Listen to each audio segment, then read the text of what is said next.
edit. Well, welcome back to Toronto. You're an old Thank you. TIFF veteran. Yeah, kind of, I like that. Yeah, it's good. We Yeah. like to have you, so thank you for coming back. Thank you. And look at what you've done since the last, few times you've been here. Like, do you sometimes kind of just pinch yourself and go, life is good? Yeah, you definitely have to sometimes take a step back, because there's often where you can just kind of get caught up in it all because it's my life and that's how it is. But then it's very important to kind of step back and be like, wow, okay, this is awesome. Yeah, good for you, good for you. And so I know people are calling you the Scream Queen. I guess you're kind of used to it and stuff, but what is it about horror movies that draws you to them? I mean, it really was by chance that these films lined up and happened to come out at the same time and be at the festival together. I don't know how, by chance. But I grew up on horror movies. I loved horror movies. My dad showed me The Shining when I was really young, and just kind of after that was addicted to it. Yeah. My friends would, at sleepovers, we'd rent 5 horror movies, watch them back to back, and just scare the crap out of us. And for whatever reason, we all love horror movies. It's just fun. It's fun. And so when I got both these scripts, they're unique in their own way, and so I was really drawn to both of them to do, and happened to be back to back. So there you go. Yeah. There you go. Well, when you read the script for It Follows, I mean, it's so bizarre. That it is. That it is. I'm not saying it in a bad way. No, of course it's not. Bizarre in a horror film yeah. kind of way. Mm-hmm. But what was your initial reaction to this one? When I read the script, I definitely was like, okay, how is this going to come across on film? How? I mean, how do you tell this story?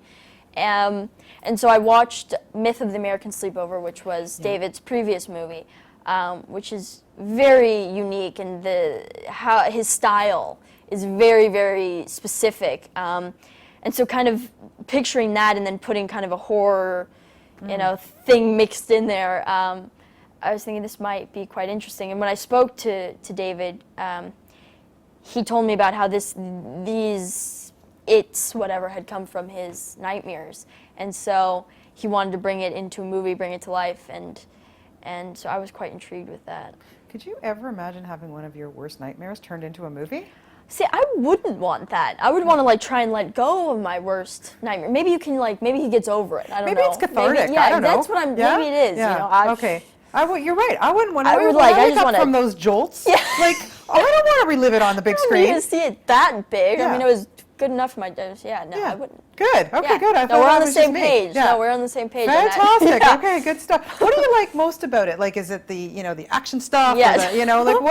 What gets your adrenaline going when you're making new stuff? It is really fun. All the action stuff. That is probably my favorite part of it. If you look really close in the film It Follows, you can actually see the bruises on my arms and legs, because I always wanted to do my own stuff. I didn't want someone else to do it. So there's a scene where I'm like breaking through a window, rolling through a window, and then in the pool, and even stuff that seems like I shouldn't get bruised, I would, because I'd trip and fall or do something stupid. And so, no, that I love. Like the physical stuff is very fun. What is harder is the having to be terrified. Yes. And going through, having my character Jay go through things I've never gone through, and having to go to those incredibly dark places is definitely not easy. What scares you?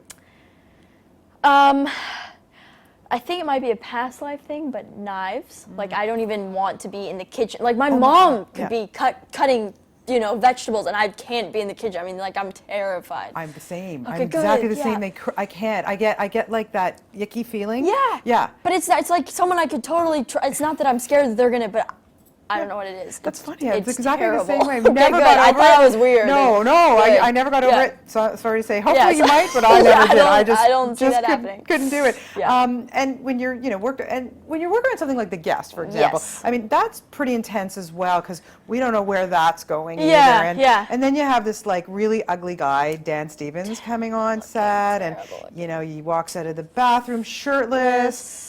Seriously, It's your hard. life isn't so bad. It's just really tough. Yeah. Dan looks amazing in the movie. They had him training for a month or so before, because they wanted him super fit, and he's looking good, and he's so incredible in it. Like his transformation, which you're a huge fan of Downton, seeing who he is on Downton, and then this very charming, evil character with, you know, his accent, and it's just like, wow. It's crazy. Yeah. Yeah, it was really kind of jarring to see him in that movie. Yeah. Yeah. Yeah, it's weird. And then I saw him in The Cobbler as well. Like he's in just that. like- And another crazy, like He's a talented dude, that's for sure. Yeah, so what was it about that one that you know, drew you to that one? Well, I had met with Adam and Simon, writer and director, and I don't know if you'll have the chance to meet them or you have. They are a special duo. They are hysterical. Adam is very weird in an amazing way, and just their kind of vision for the film, and for whatever, you know, them, even before, you know, picturing Dan in this role, when I just read the script, I'm like, how is he going to pull this off? But there's something so, you know, intriguing about that, so interesting, and I'm like, okay, I've got to do this. And also I saw You're Next as well, their previous film, which is also a very specific styled movie where you bring kind of a comedy into the horror and have fun with it, and so.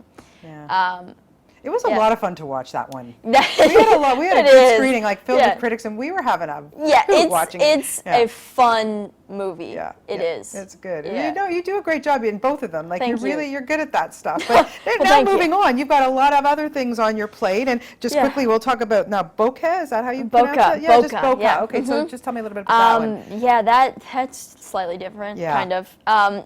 Shot in Iceland? Yeah, shot in Iceland. We were there for like a month and a half. It's a story basically about a couple who go on a vacation to Iceland, and they wake up one morning and basically the world is gone, it's empty, and it's kind of a very real look at you know, two people dealing with Adam and Eve. Yeah, basically. Yeah, and my character comes from a very religious background, so kind of her take on it, and he doesn't, and just them kind of struggling through this together. So that was also intense. Basically two cast like members. A play. Yeah, it was. Wow, I can't wait to see that. That's who it's gonna be co-stars cool. with you. Matt O'Leary. Oh, super talented kid. Yeah. Fantastic. So. And now you're in full training mode for the fifth wave. So tell us a little bit about that, because some serious muscle. Yeah, serious muscle, badass. Yeah, I'm so excited about this role. I'm so excited if you can't tell. No, yeah, I get to be really good with guns. So start some training with guns and army training. I'm basically brought into this squad to help train them, and I just get to kick some serious ass. And good co-stars. Amazing co-stars: Chloe Moretz, Nick Robinson, and then kind of a newer face, Alex Rowe. I think is going to be amazing. Wow, amazing. Yeah. So when you get scripts, like what is it now at this point in your career that you look for? What draws you to something? It's when I get a script, the first thing that I look at is the character, and you have to find, no matter if the person's good or bad, find something that you love in that character that you want to bring to life, and so to me, I want to challenge myself to different types of things, and it's fun, you know. That's why I love my job is getting to explore. You know, I'm Maika and I have my one life, but now I get to explore, you know, 20,000 different lives, which is very fun. Yeah, amazing. Well, you're a lovely young woman. It was a pleasure to get to meet you and talk with you.